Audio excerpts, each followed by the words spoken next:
au nom de Jésus-Christ de Nazareth. Quelqu'un n'a pas dit Amen. Voici donc le thème de notre message de ce matin. Quand nous désobéissons à l'ordre suprême. C'est le thème de notre message. Quand nous désobéissons à l'ordre suprême. On parle de l'ordre suprême quand l'ordre vient d'un supérieur, quand l'ordre vient d'un maître, quand l'ordre vient d'un patron. Et donc, ici, dans notre contexte, notre patron, c'est Dieu. L'être suprême de qui notre vie dépend, c'est Dieu. Et donc, l'ordre vient de Dieu. Et notre thème dit, quand nous désobéissons à l'ordre suprême, quand nous refusons de faire ce que le supérieur nous demande de faire. Et donc, notre thème, quand nous désobéissons à l'ordre suprême. Et notre texte se trouve dans le livre de Jonas, chapitre 1, du verset 1 au verset 4. Jonas, chapitre 1, le verset 1 au verset 4. Et je fais la lecture. La parole de l'Éternel fut adressée à Jonas, fils d'Amithaï, en ces mots.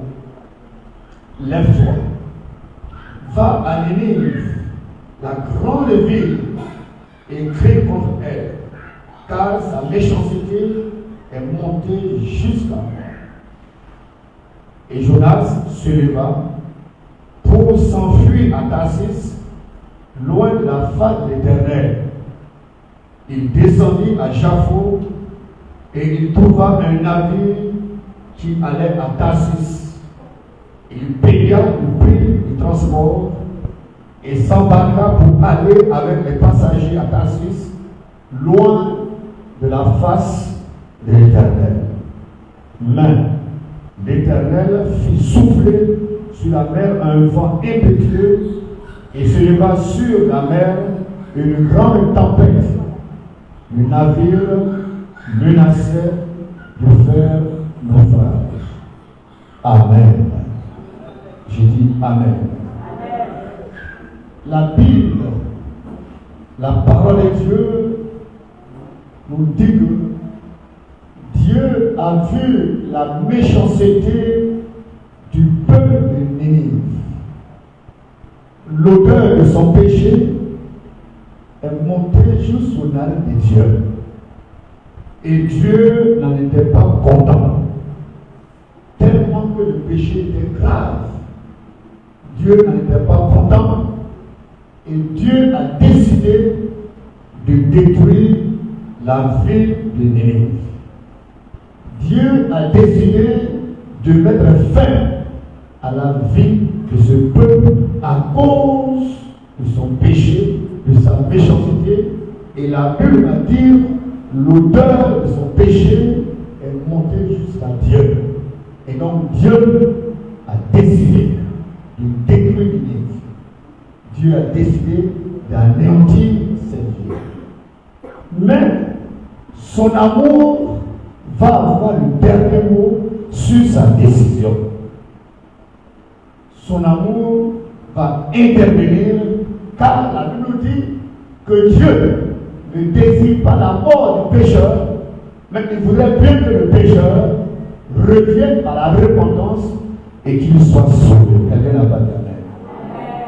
C'est ainsi que Dieu appelle son disciple, appelle le fidèle, le pasteur, le prophète. Il appelle l'évangéliste. Et Dieu lui dit, Jonas, mon serviteur, Jonas, mon prophète, mon disciple, Jonas, j'ai vu la méchanceté du peuple de Ninive. J'ai vu à quel point ce peuple est cruel. J'ai vu à quel point ce peuple est méchant, ce peuple est barbare. J'ai vu. Et l'odeur de son péché est montée jusqu'à moi. L'odeur de son péché est montée jusqu'à mes narines. Et j'ai décidé de détruire ce peuple. Mais, Jonas, mon amour et ma compassion ont eu le dernier mot. Mon amour et ma compassion se sont manifestés, sont interpellés. Alors, Jonas, mon serviteur, je veux que tu ailles leur dire de ma part, avant qu'il ne soit trop tard, de revenir à moi, de changer de comportement, de changer de conduite, avant qu'il ne soit trop tard. Jonas, je veux que tu aies parlé de ma part au peuple de l'Église. Va leur dire que leur méchanceté est grave. Va leur dire que j'ai vu leur cruauté, leur abomination. Mais je désire les sauver. Alors Jonas, va. Je te mets en mission. Va leur dire qu'il est temps de chercher l'Éternel avant qu'il ne soit trop tard. Et la Bible nous dit, Jonas s'est levé, il a pris un autre chemin. Jonas s'est levé, il a pris une autre direction en partance de Tarsis. Jonas s'est levé, il a emprunté le chemin de la désobéissance. Jonas s'est levé, il a emprunté le chemin du refus. Jonas a donc refusé et il est entré dans la désobéissance. Notre thème dit, quand nous désobéissons à l'ordre suprême. Qu'est-ce qui a dit donc au poussé Jonas à avoir une telle conduite face à l'appel de Dieu? Qu'est-ce qui a dit donc au poussé Jonas à avoir un tel comportement face à l'appel de Dieu? Qu'est-ce qui a dû pousser Jonas? Qu'est-ce qui a motivé Jonas à se comporter ainsi et à désobéir à son Dieu? Quel argument que Jonas a dû utiliser pour, n'est-ce pas, vouloir s'enfuir loin de la face de l'Éternel? Quel était donc le problème de Jonas? Pourquoi a-t-il désobéi à la voix de son Dieu? Dieu lui dit, je veux que l'ennemi soit sauvé. J'ai vu sa méchanceté. J'ai vu à quel point ce peuple est cruel.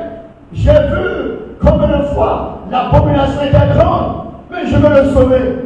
Pourquoi Jonas, le chrétien? Pourquoi Jonas, le prophète? Jonas, le pasteur? Jonas, l'évangéliste?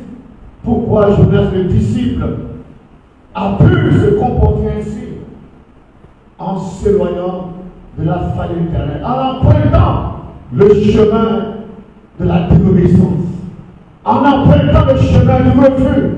Qu'est-ce qui a dû motiver Jonas? Quel argument que Jonas pouvait présenter à Dieu au point de ne pas obéir à son Dieu? Autant de questions que nous pouvons nous poser. Selon les recherches, l'histoire nous raconte que Ninive était effectivement un peuple barbare. Les habitants de Ninive étaient des peuples barbares. Ninive était une ville insupportable, une ville cruelle, une ville remplie d'injustice, une ville dont la méchanceté était grave. On pouvait évoquer les femmes qui sont enceintes, on pouvait conduire à la justice ceux qui ne mettaient pas. Sa méchanceté, son abomination était vraiment grave. Et pendant un temps, ce peuple de Ninive a fait d'Israël son esclave. Israël dont fait partie Jonas, qui est dans la famille de Jonas, qui est dans le peuple de Jonas. Ce peuple d'Israël était réduit à l'esclavage par Ninive. Ce peuple était méchant envers Israël. Ce peuple a méprisé Israël. C'était difficile donc. Et Jonas a vu à quel point le peuple de Dieu, Israël, a souffert en les mains de Ninive. A souffert du mépris, de la marginalisation, la souffrance de l'esclavage. Et cela a remonté Jonas. Cela a mis en Jonas des pensées de rancœur.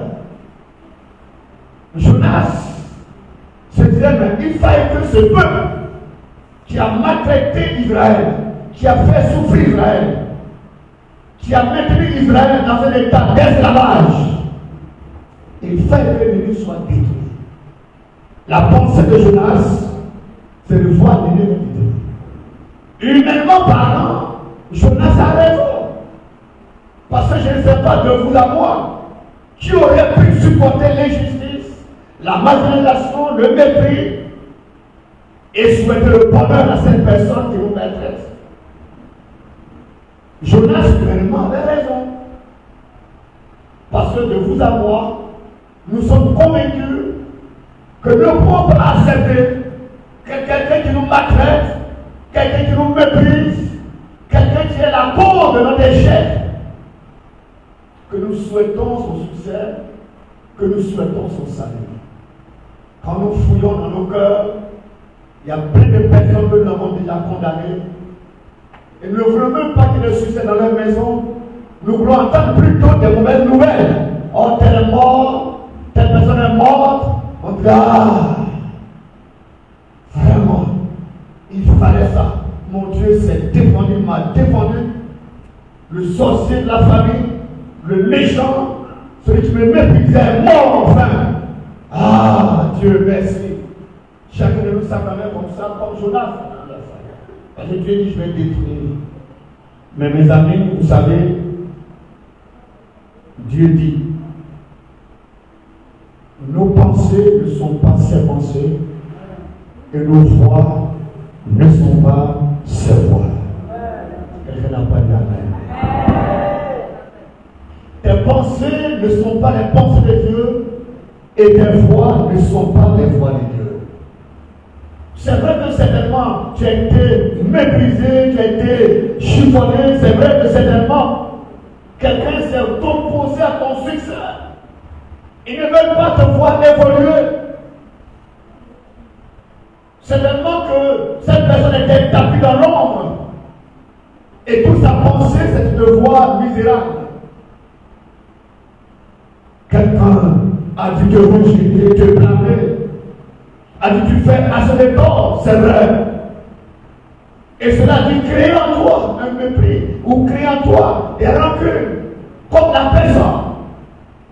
Cela a développé en toi un système de défense, la méchanceté. Et ton souhait, c'est de voir cette personne dans la misère. Et tu as même dit que je ne peux pas te pardonner. Jonas avait humainement raison. Jonas a dit, je ne peux pas pardonner. Moi, en tant que prophète, moi, en tant qu'homme de Dieu, Seigneur Dieu, d'ici. Allez dire à Ninive de se repentir. Non, Seigneur, que la sentence tombe sur Ninive. Mais vous voyez, mes amis, l'amour de Dieu est très fort. Pendant que Dieu prend la décision d'agir, son amour intérieur. Car Dieu a tellement aimé le monde qu'il a donné son Fils. Afin que quiconque croit en lui ne périsse pas, mais qu'il ait la vie éternelle. Il a dit, mes voix ne sont pas vos voix, et mes pensées ne sont pas vos pensées. Et Dieu te dit, cette personne qui t'a blessé, cette personne qui t'a humilié, cette personne qui t'a offensé, va lui dire de ma part que je l'aime, que je veux son salut.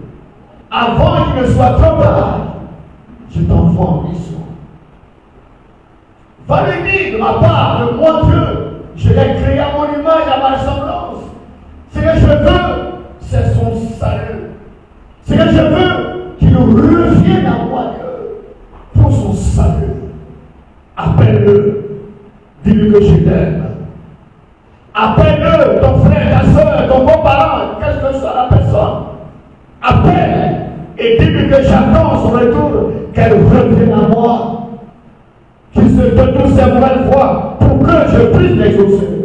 Va lui dire de ma part qu'il est temps de venir à moi, que je l'aime, que je veux le sauver. Et tu dis en ton cœur, non Seigneur, comme Jonas l'a fait. Non, Seigneur, je ne le ferai pas. Il m'a trop fait souffrir. Il m'a maltraité, il m'a chiffonné. Il a toujours souhaité le malheur pour moi. C'est lui qui est à la base de mes échecs, de mes blocages, de mon célibat.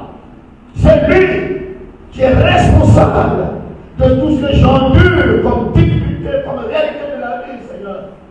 Je ne peux pas aller lui dire, viens te donner le Seigneur, donne ta vie au Seigneur. Je ne pourrais pas le faire, Seigneur.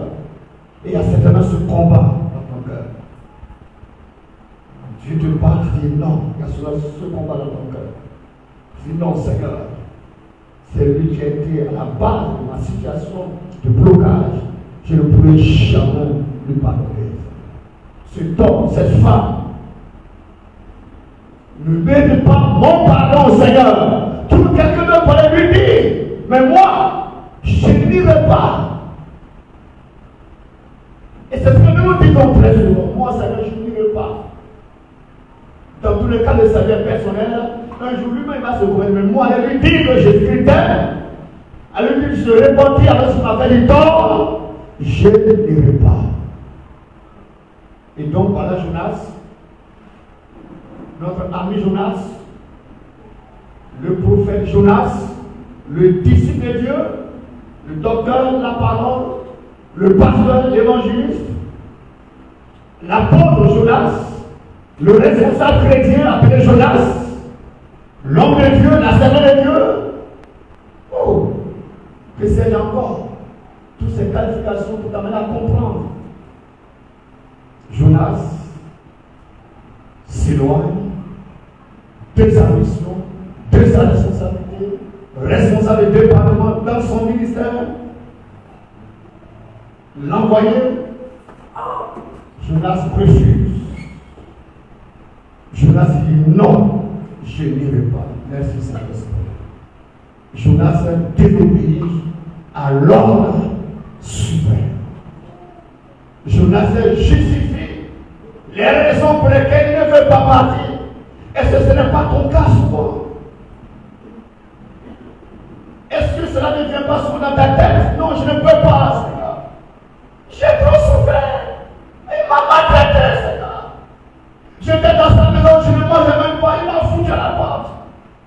Moi, je vais encore lui dire de l'eau, Seigneur, je refuse, Seigneur. Il m'a maltraité, il m'a chiffonné, je ne mangeais même pas, Seigneur. Si aujourd'hui je suis venu à ta maison pour te prier, alors ouvre-moi les grâces, ouvre-moi les bénédictions, pour qu'on sache que moi aussi, j'ai un Dieu avec moi. Quelle est certainement ta pensée? Quel est certainement ton raisonnement? Frères et sœurs, n'es-tu pas Jonas? N'es-tu pas Jonas, sœur? N'as-tu pas gardé une haine, une colère en toi? C'est vrai, tu as raison. Oui, tu as raison. Tu as raison, c'est vrai. Mais Dieu est ton être suprême. Il comprend son amour profond. Dieu est. C'est pourquoi tout ce que nous avons su comme tort, comme frustration, comme rejet, pensons à l'amour de Dieu manifesté pour nous. Et Dieu est venu nous sauver. Dans notre état de perdition, dans notre état de péché, Dieu est venu à notre secours. Dieu n'a pas regardé à notre état, mais il est descendu plus bas pour nous racheter, pour nous relever. Il nous a manifesté son amour.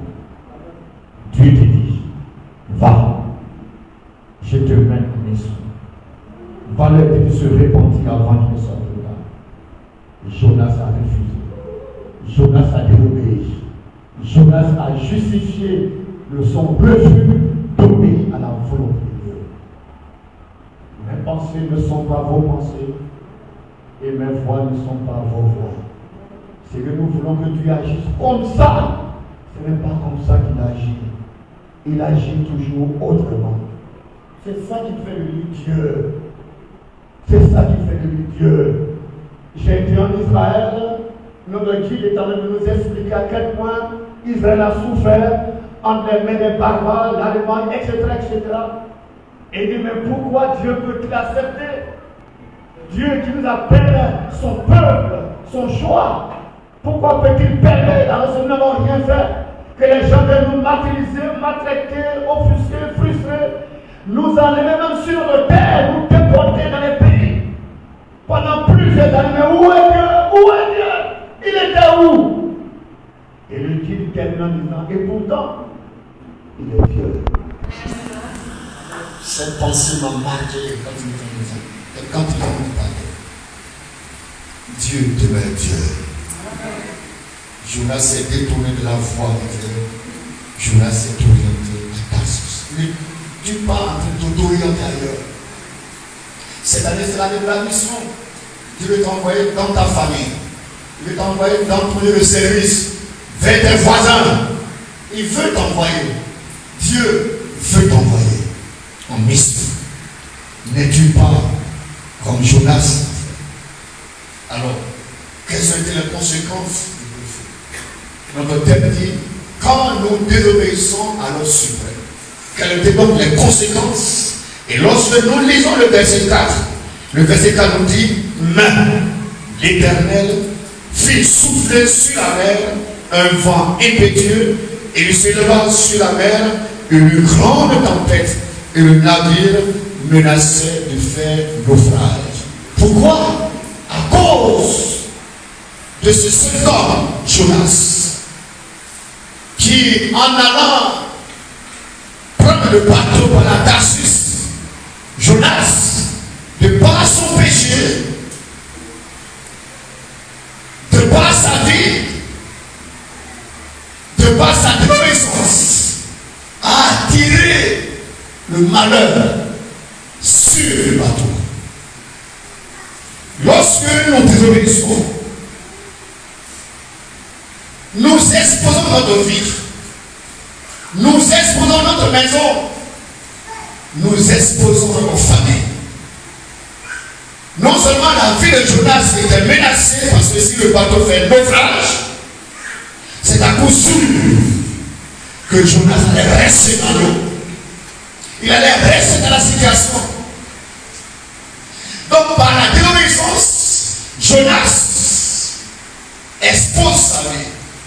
Sa vie était menacée. Son avenir était menacé, sœur, frère. Regarde à quel point ton avenir est menacé, ta vie est menacée. Non seulement la vie de Jonas est menacée, mais la vie de tous les passagers était menacée à cause de son péché, de sa désobéissance.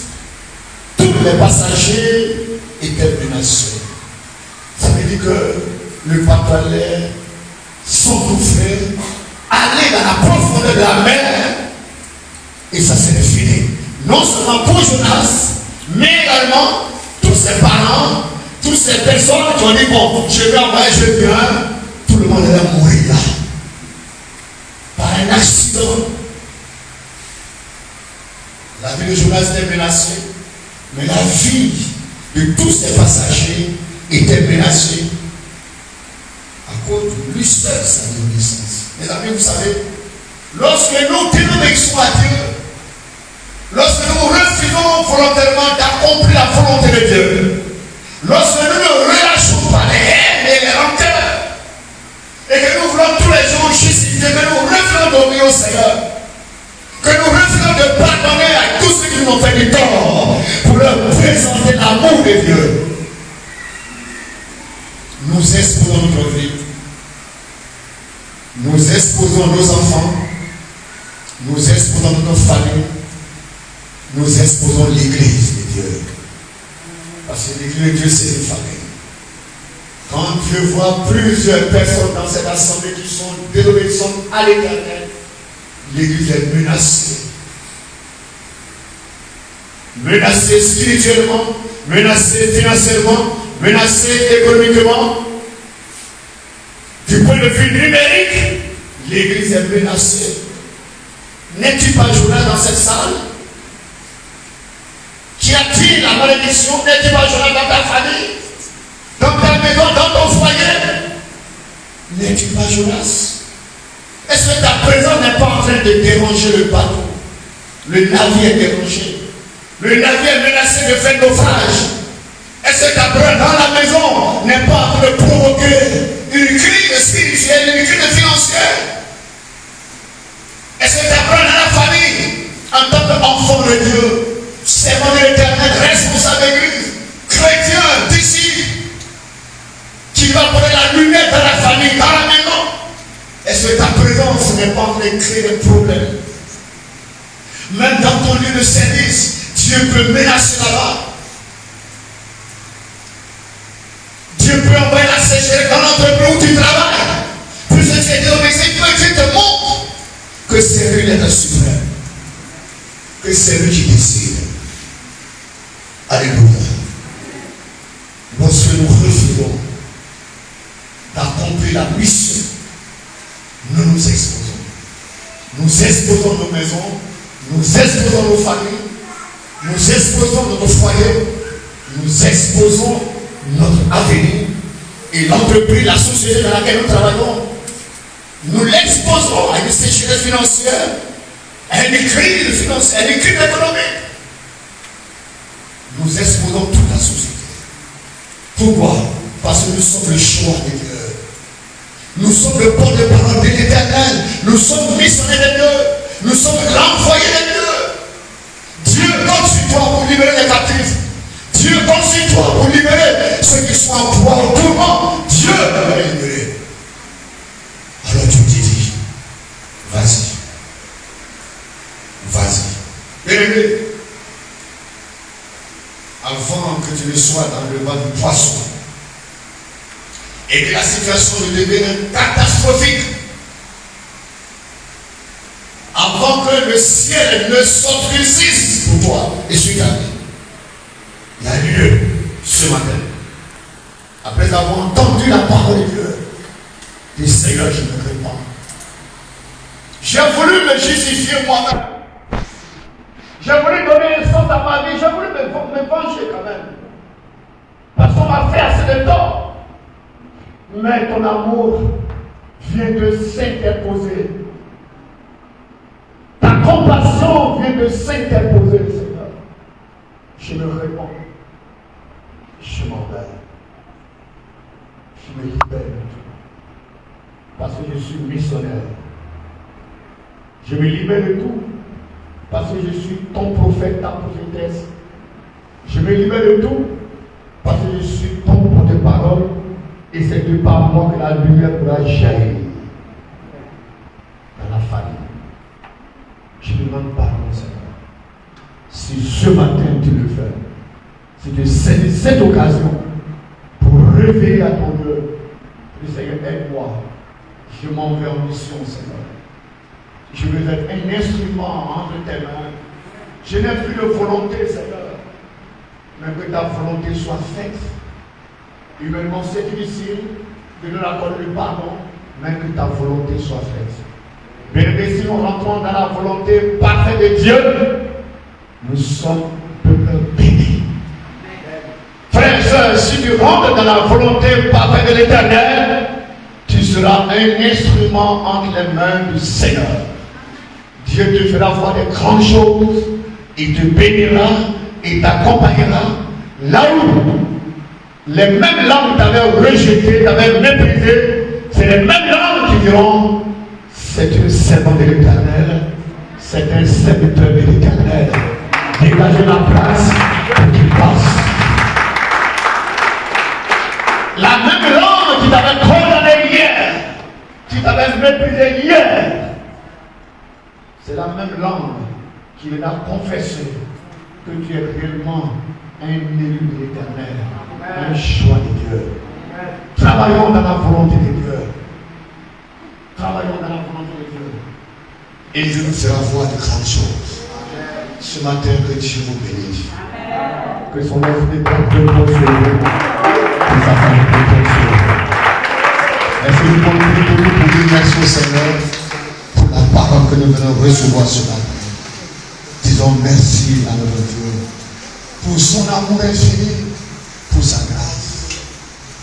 L'amour de Dieu est si merveilleux, est si merveilleux. L'amour de Dieu est si merveilleux.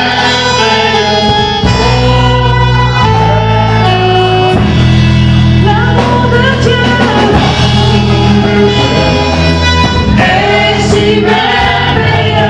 L'amour de Dieu est si merveilleux. L'amour de Dieu est si merveilleux. L'amour de Dieu est si merveilleux.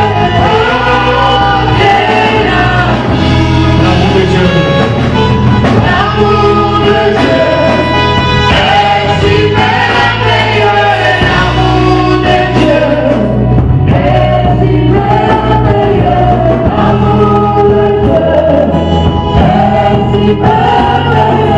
Oh, quel amour! Il est si bon, on ne peut supporter si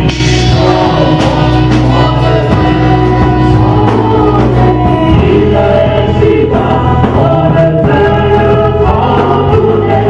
Oh, quel amour! Il est si bon.